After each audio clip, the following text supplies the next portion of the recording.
teman-teman yang ada di Facebook, yang ada di YouTube, yang ada di mana-mana. Hari ini gue ngobrol-ngobrol nih bersama dengan temen gue nih satu angkatan ya. Sebenarnya dia ini ada tingkat gue, tapi karena gue ada penyesuaian sedikit selama setahun waktu di STT, akhirnya satu angkatan di angkatan 35 STT Tawangmangu ya. Bersama dengan Bapak Guru James Ali. Haleluya. Jadi sebenarnya Ali ini lu orang Jakarta Ali ya? Gue lahir di Jakarta ya, besar di Cibinong. Iya, lu lahir di Jakarta, besar di Cibinong, dan lu sekarang mengabdikan diri untuk melayani di pedalaman, bukan pedalaman sih Kalimantan, tapi di ujung lah ya, dekat, udah mau dekat Malaysia tuh sebentar lagi tuh. Ujung Indonesia itu. Ujung Indonesia. Ya kan? Nih, tolong dong ceritain dulu nih awal mula lu memutuskan untuk bisa melayani di Kalimantan Barat ini dan menjadi guru tuh awalnya kayak gimana, Li? Silakan, Li. Oke, awal mulanya gua itu dipanggil untuk pelayanan di Kalimantan. Awalnya sebelumnya gua tuh pelayanan di gereja, full time di gereja. Lalu ada kerinduan lah untuk mengembangkan pelayanan. Lalu gua minta menghadap ke pemimpin rohani, foundernya Tawangmangu, yaitu Pak Pisem. Kami panggilnya Pak Pisem sama Mami Carol. Gua tuh dulu bilangnya, gue mau perintisan di sana, di Kalimantan, di pedalaman Kalimantan. Oh, jadi lu planningnya sebenarnya mau jadi gembala gereja gitu ya, mau perintis ya? Oke, siap. Betul. Lalu pemimpin rohani gue bilang, udah, lu ke Balai Karangan aja dulu, di sana ada proyek bagus, dia bilang. Nah, udahlah, gue akhirnya tahun 2011, awal tahun 2011, Januari awal, 2010, Desember 2010. Oh, lu dalam keadaan masih lajang ya, belum merit ya bro ya? Udah merit. Nah, udah merit tuh? Sendiri. Udah merit. Udah punya anak satu. Oke, hebat juga lo. Terus gimana bro? Gue datang ke Balai Karangan nih ceritanya kan. Nah, gue datang ke Balai Karangan. Lalu pemimpin rohani itu di Jawa ya kan, di Solo kan. Nah, lalu satu kali dia datang di bulan apalah, gue nggak tahu ya. Lalu dia bicara-bicara sama gue. Terus dia bilang, gimana? Kamu di sini kerasan? Kerasan sih ya, gue bilang gitu. Lalu dia bilang, gimana? Kamu masih mau pelayanan di pedalaman? Karena Mami Carol itu pemimpin rohani istrinya, dia menjanjikan satu daerah kampung yang namanya Sum. Nah, kampung Sum itu nggak ada gembala waktu itu. Nah, dia bilang, Mami Carol bilang, ke Papi Sam, ke pemimpin rohani, dia bilang, Ali itu bisa pelayanan weekend ke sana, lalu nanti Senin sampai hari Jumat dia dibantu di Balai Karangan, di proyek di sini. Lalu kayaknya Papi Sam nggak terlalu setuju, pemimpin rohani yang beliau itu nggak setuju, dia bilang, nggak bisa, Ali kalau mau kamu di sini, dia bilang gitu. Ya, jadi gue disuruh pilih. Kalau lu mau di pedalaman, maksudnya mau ngerintis jadi gembala, kau tinggalkan di sini. Tapi kalau kau mau pilih di sini, kau tinggalkan yang di sana. Akhirnya gue dikasih waktu lah untuk milih. Gue renungkan. Tapi sebelumnya pemimpin rohani gue tuh bilang gini, Li, gue tuh ngeliat lu lebih cocok di sini, dia bilang gitu. Nah, dari pertimbangan itu juga lah, gue ambil keputusan. Akhirnya singkat cerita, gue stay di sini, pelayanan di sini sampai sekarang. Oke, jadi waktu lu stay di Yayasan Bukit Pengharapan ya, lu pelayanannya apa bro awal-awal? Kalau gua dulu kan praktek di sana, gua jadi kuli men. Gua kerja bangunan di sana, makanya gua berotot men. Kalau lu ngapain nih di sana Li? Gua waktu itu langsung dipercaya jadi guru. Gua langsung diminta karena dia lihat background gua juga. Background gua itu jadi ceritanya gini. Sebelum gue sekolah ke Tawangmangu, ternyata gue dari background S1 sarjana. Jadi dilihat dari itu, pemimpin rohani gua, Papi Sam itu, dia tempatin gua langsung jadi guru. Oh, lu jadi guru apa bro awal-awal di sana? Gua waktu itu langsung jadi guru kelas 6 ya. Guru kelas 6. Mantap ya, langsung naik tingkat. Guru kelas 6 waktu itu gua langsung disuruh pegang mapel IPA kalau nggak salah gua. Mata pelajaran, mapel tuh mata pelajaran ya? Mata pelajaran IPA, ilmu pengetahuan alam. Nah, jadi setelah lu memutuskan untuk stay di Yayasan Bukit Pengharapan, terus yang selanjutnya lu kerjakan apa bro? Apa lu istri lu ajak ke situ, terus gimana tuh? Iya, berikutnya beberapa bulan kemudian gua boyong istri dan anakku ke sini. Gitu, bersama-sama di sini. Jadi total lu udah berapa lama bro di Yayasan Bukit Pengharapan di Kalimantan Barat ini? Mau jalan 11 tahun, bro. 11 tahun ya, gila lama juga bro. Nggak kerasa. Nggak kerasa ya. Dan gimana? Lo kerasan di sana apa gimana? Sampai hari ini sih masih kerasan. Masih cari kehendak Tuhan lah. Yang membuat lo kerasan untuk melayani di Yayasan Bukit Pengharapan ya di Kalimantan Barat ini, apa sih yang membuat lo tuh tetap maksudnya stay ada di sana dengan panggilan lo jadi guru ini? Yang gue yakini sih kayaknya Tuhan ya. Tuhan yang buat gue tuh betah di sini. Di sini sih sebenarnya kalau kita mau cari yang yang wah-wah kayak di Jakarta nggak ada ya. Mall nggak ada, kan bioskop nggak ada. Tapi saat gue ada di Yayasan Bukit Pengharapan dengan keluarga, gue kayak rasanya damai, sukacita, happy seperti itulah. Nah, gue simpulkan itu semuanya karena ada Tuhan lah kayaknya. Iya. Dan mungkin juga ini ya suasana kekeluargaan yang ada di Yayasan Bukit Pengharapan ya. Terlepas dari gue percaya bahwa dimanapun masalah mah pasti ada. Cuman menurut gue kekeluargaan di sana bagaimana Pak Abraham dengan Mami Melani juga merangkul kita sebagai keluarga. Itu lo rasain nggak sih dengan Pak Abraham dengan Mami Melani? Sangat kita rasakan. Khususnya buat keluarga buat gua sangat kami rasakan. Buat pemimpin di sini ceritanya Pak Abraham itu kita panggilnya Papi ya kan. Ada Ibu Melani itu kita panggilnya Mami. Nah, mereka itu adalah orang yang dipercayakan oleh Papi Sam ya, foundernya ya kan. Ya, untuk memimpin sebagai pemimpin cabang di sini. Nah, mereka kita anggap sebagai orang tua rohani kita di tempat ini. Mereka, gue lihatnya itu mereka itu jadi teladan gitu loh, bro. Mereka itu jadi teladan, mereka itu jadi contoh buat hidup kita yang ada di sini, yang melayani kita di tempat ini. Gitu. Dan lu sekarang pelayanan lu apa bro di Yayasan Bukit Pengharapan?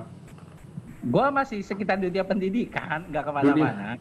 Dunia pendidikan. Tapi apa maksudnya guru? Lu apalagi sih kepala sekolah kalau nggak salah ya? Ya, puji Tuhan lah gue diangkat jadi kepala sekolah beberapa tahun ini. Tapi gue masih ngajar. Nggak, kepala sekolah SD apa SMP, Li? SD. Oh, SD ya? Ya, gue di SD ya. Oh, lu di SD, siap. Ya gini-gini temen gue kepala sekolah, lu siapa yang nyangka bro? Tapi memang itulah maksudnya jalan Tuhan ya bro ya, ketika kita berserah penuh dan kita berjalan dengan panggilan, ya itulah maksudnya apa yang kita nggak pernah pikirin ya itulah jalan-jalan Tuhan. Iya betul. Terus gimana bro? Ini kan setelah setelah masuk 2020 ya kan kita mengalami satu masa yang sukar nih ya, pandemi Corona COVID-19. Nah, situasi dan kondisi yang ada di Balai Karangan atau di bukan Kalimantan Barat di Balai Karangan sendiri bagaimana situasi dan kondisi? Menakutkan nggak sih bro? Untuk daerah Balai Karangan sebenarnya belum terlalu ini ya, karena kalau kita lihat keluar, kan kita di kompleks nih, kalau kita lihat di keluar itu kayaknya biasa-biasa aja mereka masyarakat sekitar Balai Karangan itu. Tapi kami yang ada di kompleks ini, kami tetap berjaga-jaga, kami tetap ngikutin protokol kesehatan yang ada, yang pemerintah anjurkan untuk kita lakukan. Iya, contohnya pakai masker gitu ya Pak, apa hand sanitizer gitu ya, cuci tangan gitu ya. Itu gitu juga bro. Iya, khususnya untuk dunia pendidikan ya, di sekolah itu wajib kan. Jadi kita bangun banyak tempat area untuk cuci tangan. Kita persiapkan alat semprot, kita pakai masker, kita beli bahan-bahan gitulah untuk protokol kesehatan. Tapi kan dunia pendidikan sekarang udah jadi berbeda bro, ya kan dulu anak-anak datang ke sekolah. Sekarang kondisinya gimana bro di Balai Karangan sendiri? Untuk Balai Karangan ini di Kabupaten Sanggau ini terakhir ya, informasi yang terbaru lah. Tadi gue nanya sama teman yang ada info dari gugus tugas di kabupaten. Kami di Balai Karangan ini zonanya zona kuning katanya. Ya, jadi sesuai dengan anjuran Menteri. Kalau zona hijau itu yang baru boleh tatap muka sekolah kan. Nah, jadi kita ikutin aturan dari pemerintah, dari menteri bahwa kita nggak tatap muka. Jadi tahun ajaran 2020-2021 itu tetap dibuka tanggal 13 Juli kemarin, tapi kita lewat pembelajaran jarak jauh. Seperti itu. Pembelajaran jarak jauh nih maksudnya apa? Kalau di Jakarta itu kan kita benar-benar live streaming bro sama guru, maksudnya online gitu kan, ada interaksi gitu kan, kayak beginilah, kayak Zoom beginilah. Kalau di Kalimantan sendiri bagaimana bro di Balai Karangan? Apakah gimana caranya maksud gua? Kalau di daerah kami ya belum khususnya untuk SD ya, untuk SD di Bukit Pengharapan ini kami belum melakukan itu.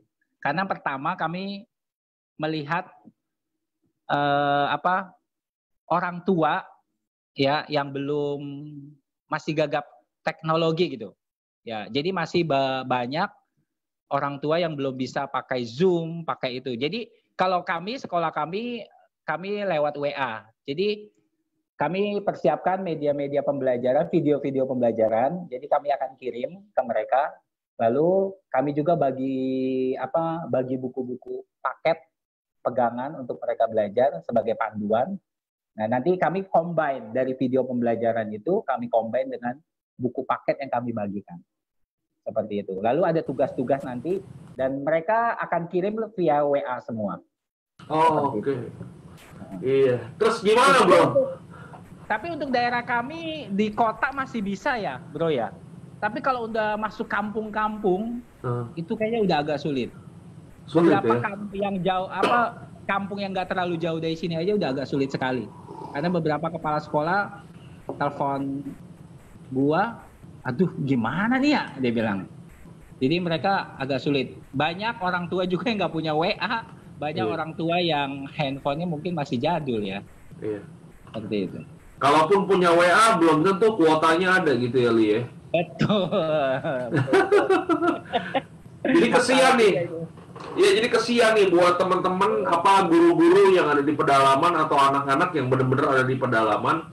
Mereka benar-benar yang tadinya udah tertinggal, jadi semakin ketinggalan gitu ya. Betul. Iya, betul. Ya memang perlu kekreatifan dari si guru ya. Gue pernah kasih ide sama mereka, kepala-kepala sekolah. Tolong sampaikan sama guru-guru, misal kalau ini jemput bola aja, gue bilang. Artinya jemput bola mungkin kumpulkan beberapa anak, ya kita nggak bisa banyak ngumpulnya ya, kumpulkan beberapa anak, ya 10 atau 5. Nah, gurunya terbang ke sana, ngajar sebentar. Mungkin ya seperti itu yang bisa dilakukan. Iya, jadi seperti kayak ngeles gitu, bro. Iya, betul. Kita yang datang ke rumah murid-murid yang ngumpulin mungkin 4-5 orang belajar gitu ya. Memang guru-guru agak sedikit kerja keras nih. Betul. Tapi gimana bro? Ya dengan kondisi sekarang ya kan, lu membandingkannya dengan kondisi yang lalu dengan tatap muka, kira-kira lebih enak mana? Tatap muka apa lewat online begini bro? Enak sih tatap muka ya. Kita bisa langsung interaksi dengan murid ya. Seperti itu. Kalau murid nggak ngerti langsung tanya seketika. Kalau murid nggak paham kita langsung bisa jelaskan. Tapi kalau dengan online seperti ini agak susah. Nggak kepantau ya bro ya? Ya, apalagi kami yang mungkin nggak bisa langsung online seperti ini, bisa pakai Zoom kayak gitu ya. Iya. Untuk tingkat SD, menurut gua agak sulit, bro. Tapi kalau tingkat SMP mungkin yang di daerah kota, mungkin udah bisa dilakukan. Iya, benar.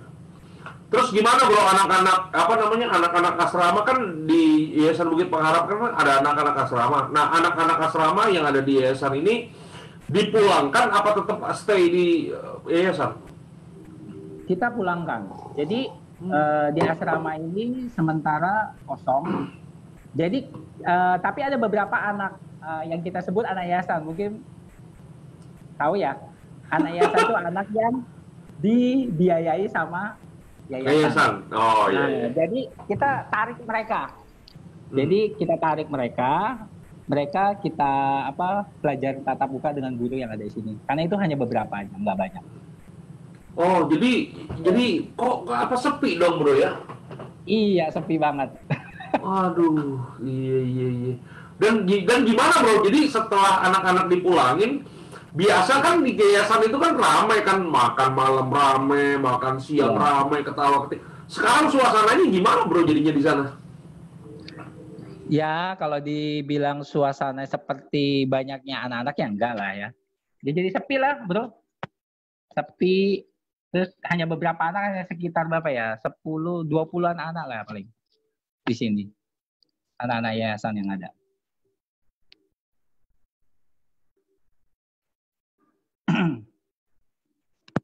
Loh.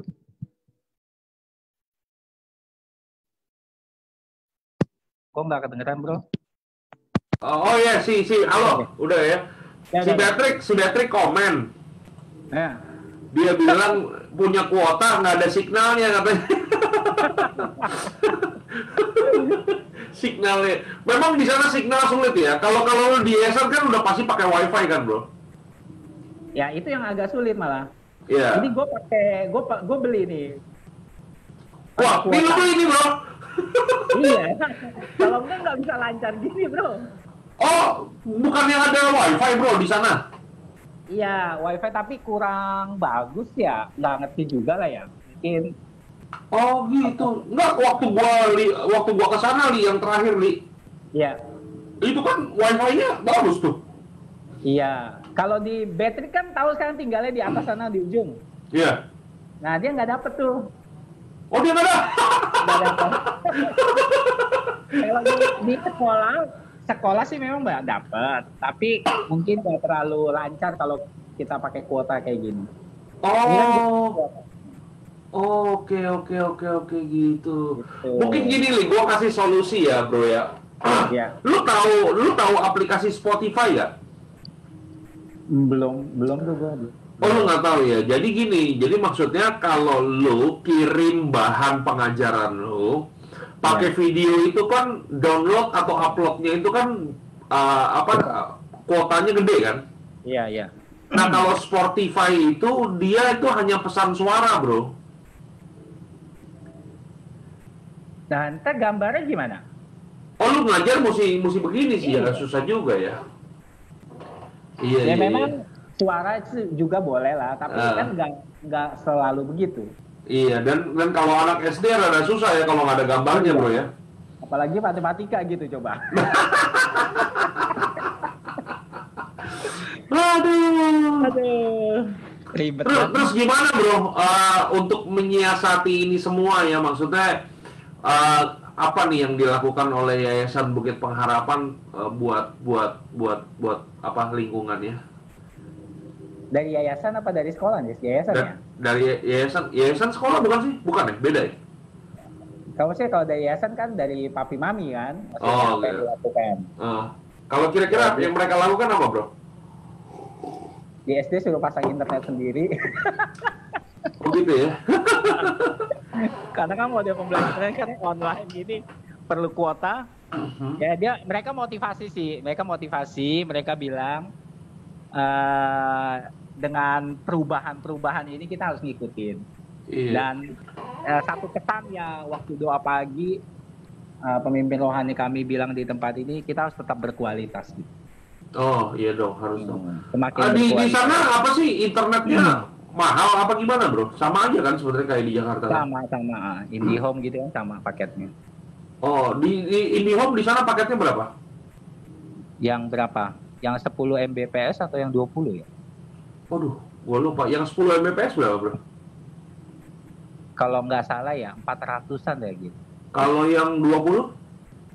Kalau yang 10 soalnya 300-an lebih, kalau kena pajak 400-an lah. Kalau yang 20 mau sampai 500 mungkin ya. Kalau nggak salah sih sama dengan apa di Jakarta juga. Oh, jadi maksudnya SD di sana suruh membiayai wifi-nya sendiri gitu? Ya, mau nggak mau, gue lagi rencana mau pasang wifi, IndiHome. Biar guru-guru tuh bisa akses internet dengan lebih cepat kan, lebih mudah. Oh, itu biayanya dari mana, Li? Kita ada dana sekolah, dana BOS itu bisa untuk instalasi internet baru, terus biaya per bulannya bisa. Oh gitu ya. Oh, dana BOS itu dana dari pemerintah ya, bro ya? Dari pemerintah. Oh iya, kalau kita ada bisa dana pakai dari situ. Terus yang lain-lain gimana, bro? SMP, TK di sana gimana nih? Ya hampir sama lah model gitu. Kalau SMP mungkin lebih maju, mereka mulai pakai Zoom, Google Meet gitu. Iya, karena anak SMP bisa lebih diajar ya. Ya, betul. Kalau anak SD kayak pasar, bro, Zoom-nya. yang paling dibingungin sama Betrik itu ngajar kelas 1. Nah, ini awal masuk nggak tatap muka, nah, mereka pusing. Oh gitu ya, bro ya? Iya, kan ada anak TK yang belum lancar baca atau mungkin belum bisa baca. Oh iya. Kalau si Betrik itu ngajar kelas 1 SD? Kelas 1 SD ya. Oh, kalau yang TK, bro? TK ya juga begitulah, mereka kasih tugas ya. Iya. Kalau TK itu siapa kepala sekolahnya? Gue lupa. Triono. Oh, Patri. Iya. Aduh, kita nggak tahu nih bro, nih kapan nih bisa maksudnya bisa bisa lewat nih ya corona ini ya, COVID-19 ya. Ini aja udah dapat informasi bro dari Dinas Pendidikan, baru info sih, tapi kemungkinan sampai Desember kita tatap muka. Bukan tatap muka. Online. Belajar dari rumah, iya. Iya, benar. Gua kemarin ya dapat disurvei kan di sekolah anak gua kan bahwa sekolahnya itu mau ada pembelajaran offline bro, jadi anak-anak pergi ke sekolah. Iya. Itu orang tua pada demo bro, anaknya pada mau dikeluarin semua, katanya mau homeschooling. Akhirnya akhirnya belajar online lah. Karena ngeri juga. Aduh. Emang nggak boleh. Kenapa? Memang nggak boleh. Kalau di sini Bupati peringatkan dengan keras nggak boleh tatap muka sama sekali. Nggak boleh tatap muka ya. Kalau gereja sendiri gimana bro? Kalau gereja di sana? Kalau sekarang gue lihat gereja udah mulai buka. Tapi udah mulai ada kebaktian ya? Ya sudah mulai ada kebaktian dengan protokol kesehatan. Oke, siap. Lo masih pelayanan nggak ke daerah-daerah gitu nggak sih? Maksudnya ke pelayanan hari Sabtu Minggu gitu lo keluar-keluar? Kalau diminta bro. kan maksudnya kita punya koneksi dengan gembala-gembala di sana kan banyak juga kan bro. Iya. Tapi kalau kita nggak diminta masa gue datang.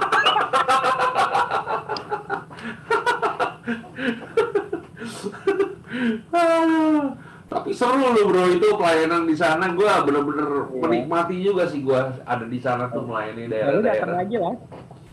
Lagi. Pesawatnya bro. Pesawatnya kan dia mesti tes di swab dulu ada rapid test dulu bro. Iya sekarang betul. Di bandara ya. Iya di bandara, dan harga tiketnya juga gua nggak tahu tuh, mungkin udah nggak masuk akal punya. Gua lihat tiket murah sih 500-an gitu. 500-an ya? Iya mungkin udah buka ya. Udah turun 500. Nantilah bro, doain semoga ini badai cepat berlalu. Betul. Aduh. Gimana nih? Jadi apa yang lu mau sampaikan nih buat para pendengar kita nih yang ada di live nih, yang lu mau sampaikan apa nih kira-kira, bro? Silakan, bro. Ya, khususnya untuk tenaga pendidik ya yang ada di seantero Indonesia nih, ya, tetap semangat aja. Percaya kalau kita libatkan Tuhan, ada hikmat dari Tuhan yang bisa kasih kita ide-ide baru untuk kita bagaimana cara ngajar mereka, walaupun belajarnya online, walaupun belajarnya jarak jauh, tapi percaya aja lah, Tuhan kasih hikmat, kemampuan, dan kekuatan untuk kita bisa tetap berkreatif gitu ya di dalam proses pembelajaran atau pembelajaran yang kita sampaikan buat peserta didik kita. Mungkin gitu aja, bro. Iya, karena memang guru-guru nih ya, ini garda terdepan nih, bro. Kalau guru-gurunya lemes, gurunya nggak kreatif atau kehilangan panggilan gitu kan. Karena ada guru-gurunya juga nggak mau repot, bro. Karena kalau online begini kan repot kan, dia mesti bener-bener sabar, bener panjang sabar ya. Ya kita berdoa lah semoga nggak ada yang kena hipertensi. Karena jujur aja, bro, ngajar anak SD itu, waduh, kita tatap muka aja susah ngajarnya kan, bro ya. Apalagi kalau online begini, aduh. Ya, gue berdoa juga biar lu jadi kepala sekolah ya, panjang sabar dah, bro. Amin. Tapi teman-teman gue yang ada di sini guru-gurunya baik-baik. Betik mungkin lagi dengar baik-baik ya. Oh iya, kalau Yayasan Bukit Pengharapan ya iyalah, guru-gurunya sekolah Alkitab semua, bro. Anak-anak tahu mangu soalnya yang teruji.